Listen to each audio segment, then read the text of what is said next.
Musically, the past influences of Jim Morrison, Ray Manzarek, John Densmore, and Robbie Krieger have been quite varied. Just that first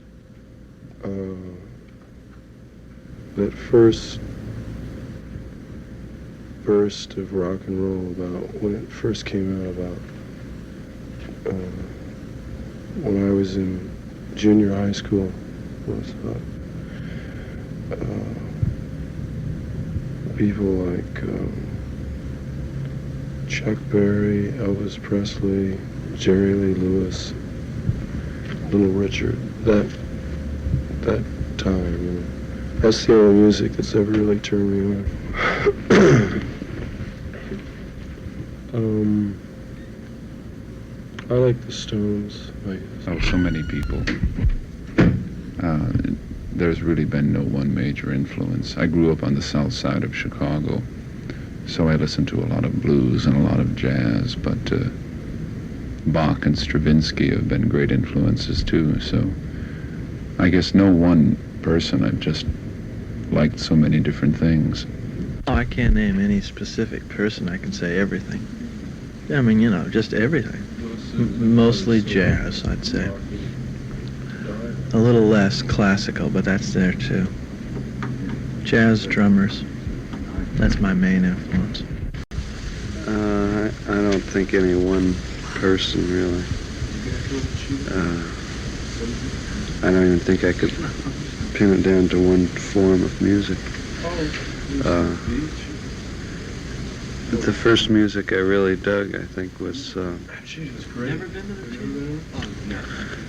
like jug band stuff, when that first came out about 5 years ago. And I did like flamenco a little bit, a lot before that. Yeah, I guess flamenco really was the first introduction to music.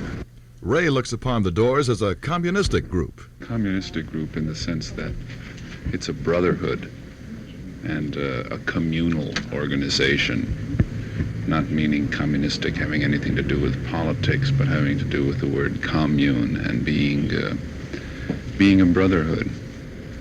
It's a very small little Cosa Nostra brotherhood. The four of us exist in, well, that's the answer. Robbie categorizes the Doors rather in terms of an anarchy. Well, we were just kidding around when we said that, but what we really meant was that the group has no leader as such. And if any one of us were to leave the group, you know, there would be no group left, you know. And what I meant by an anarchy was that at the time we were pretty disorganized, you know, rather than having a tightly run thing. Jim takes a liking to disorder and confused activity, but also in the tranquility found at Love Inns. I do, but I don't know why, you know. Well, the two things are connected somehow. I mean, you know, they go hand in hand. I don't know why I like it. I always have. I've always been attracted to ideas about revolt and disorder and chaos and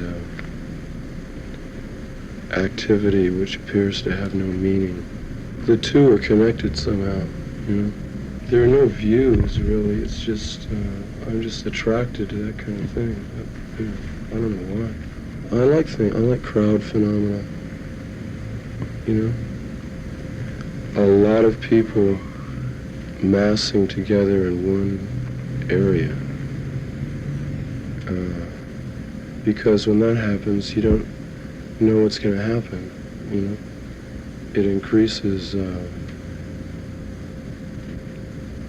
chance things, you know. It increases the possibility of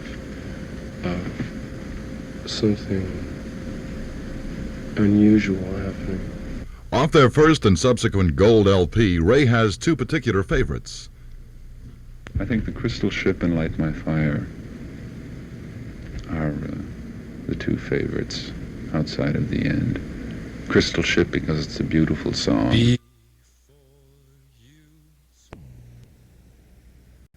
And Light My Fire because it's really exciting. it's really the first time I've heard improvisation in rock that was more than just what the Yardbirds call a rave-up.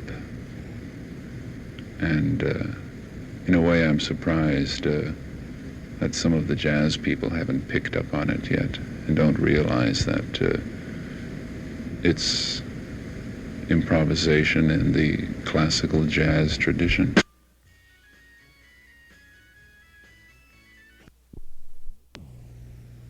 From their first album, Richard Goldstein of the New York Times labeled the epic The End as being Sophoclean and Joycean. I don't know. If you could pin it down to that, I don't know.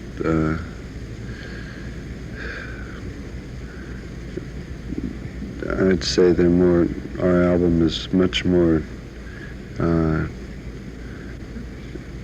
influenced by some of the older writers, you know, like especially the end is very close to the to some of the things Shakespeare did, Sophocles, or even old Egyptian writers, you know. I wouldn't say that the whole album is Sophoclean. I don't think so.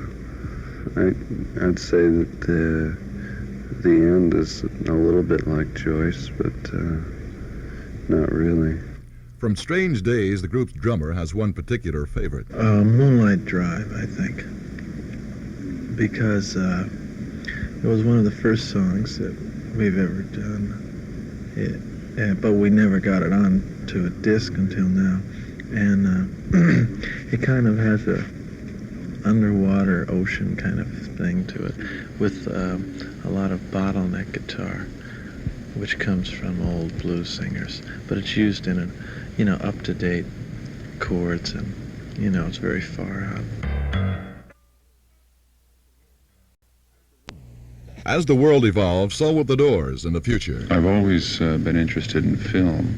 Jim and I went to the film school at UCLA, so I'd like to make some films, but I'd also like to go into electronic theater. I think we're going to evolve into that.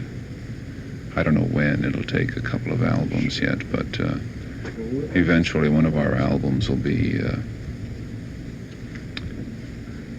almost a radio play. You won't have the visual aspect. We'll get into that someday, actually putting on the production on stage. But first we have to do it on a record. So I think, electronic theater. It's like the thing McLuhan is talking about, that films are, what does he call it, a hot medium? Well, anyway, whatever he calls it, doesn't really matter. The electronic thing is much more involving than sitting and watching a screen. People want to be totally involved, have much more of a sensual involvement. Because of television, you sit down and watch television, and that started the whole thing. The light rays come off and hit you and envelop you. And if you really sit down and watch TV, you can feel the light rays completely enveloping you.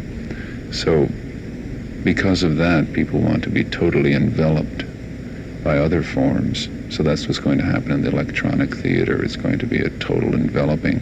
Whereas in film, you're not totally enveloped. You're sitting watching something going on in front of you. You're watching a screen. So film is a dying medium. From Strange Days, a favorite of all four members is Your Lost Little Girl.